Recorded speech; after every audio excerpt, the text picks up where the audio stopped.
सच्चाई की जीत, victory of truth. यह कहानी एक छोटे से गांव में रहने वाले अक्षय नाम के लड़के की है, जो हमेशा सच बोलता था। लेकिन एक दिन उसकी ईमानदारी की परीक्षा होती है, जब वह एक ऐसी स्थिति में फंस जाता है जहां झूठ बोलना उसके लिए आसान था। क्या अक्षय अपनी सच्चाई पर कायम रहेगा? आइए जानते हैं इस दिलचस्प कहानी में। एक सुबह अक्षय अपने घर के आंगन में पढ़ रहा होता है, तभी उसके दोस्त गौरव और ऋचा आते हैं। अरे अक्षय, क्या हमेशा किताबों में ही घुसे रहते हो? चलो हमारे साथ क्रिकेट खेलो। हाँ अक्षय, तुम्हें पता है ना कि आज स्कूल के बाद बड़ा मैच होने वाला है। अरे हाँ, बिल्कुल पता है, मैं भी खेलूंगा। लेकिन पहले होमवर्क खत्म कर लूं, फिर चलूंगा। सभी बच्चे हंसते हैं और खेलने के लिए निकल जाते हैं। अगली सुबह अक्षय किरण की दुकान से दूध और सब्जी खरीदने जाता है। गौरव और ऋचा भी उसके साथ होते हैं। दुकान के पास एक बुजुर्ग बाबा बैठे हैं, जो रोज गांव के बच्चों को आशीर्वाद देते हैं। आयुष्मान भवः कीर्तिमान भवः। लो बेटा, ये रहा तुम्हारा सामान। धन्यवाद अंकल जी। अक्षय पैसे देकर दुकान के अंकल से सामान लेता है, लेकिन तभी उसे जमीन पर एक चमचमाती सोने की अंगूठी मिलती है। वह चौंक जाता है और सोच में पड़ जाता है।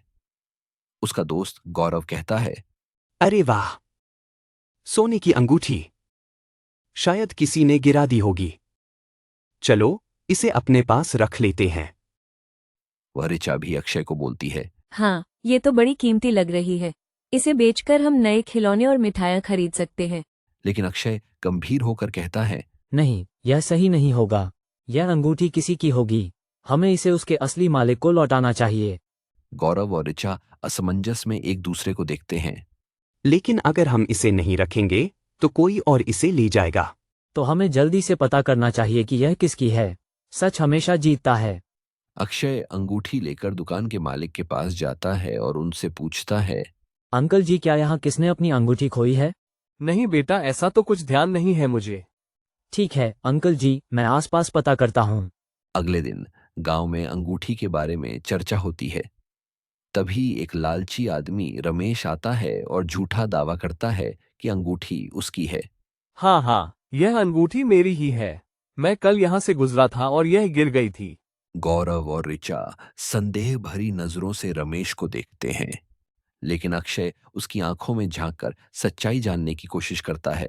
अगर यह आपकी है तो बताइए, इस पर कौन सा निशान बना हुआ है? रमेश चौंक जाता है, क्योंकि उसने अंगूठी ठीक से देखी ही नहीं थी। वह घबरा जाता है और इधर उधर देखने लगता है। रमेश गड़बड़ाते हुए, वो उस पर फूल बना होगा शायद। अक्षय मुस्कुराते हुए, गलत जवाब। इस पर राम लिखा हुआ है। गांव के लोग रमेश को झूठ बोलते हुए देख लेते हैं और उसे डांटते हैं। वही गांव के एक बुजुर्ग बाबा, शाबाश बेटा, तुमने अपनी ईमानदारी और समझदारी से एक बेईमान इंसान को पकड़ लिया। थोड़ी देर बाद एक वृद्ध व्यक्ति गांव में आता है। वह परेशान और दुखी दिखता है। वृद्ध व्यक्ति चिंतित स्वर में कहता है, क्या किसी ने मेरी सोने की अंगूठी देखी है? वह मेरे पिताजी की आखिरी निशानी थी। अक्षय सतर्क हो जाता है। वह तुरंत अंगूठी नहीं लौटाता, बल्कि उससे कुछ सवाल पूछता है। बाबा, आपकी अंगूठी कैसी दिखती थी?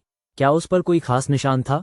वृद्ध व्यक्ति थोड़ा सोचते हुए कहता है, हाँ बेटा, उस अंगूठी पर राम लिखा हुआ था और उसके चारों तरफ नक्काशी बनी थी। अक्षय और गांव के लोग चौंक जाते हैं।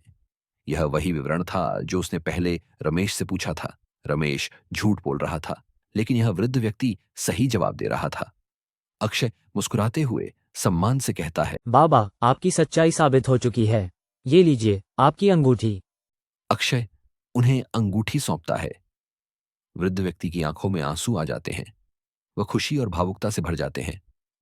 बेटा, तुम्हारी ईमानदारी की बदौलत मुझे मेरे पिता की आखिरी निशानी वापस मिल गई। आजकल के जमाने में इतने सच्चे और ईमानदार बच्चे बहुत कम होते हैं।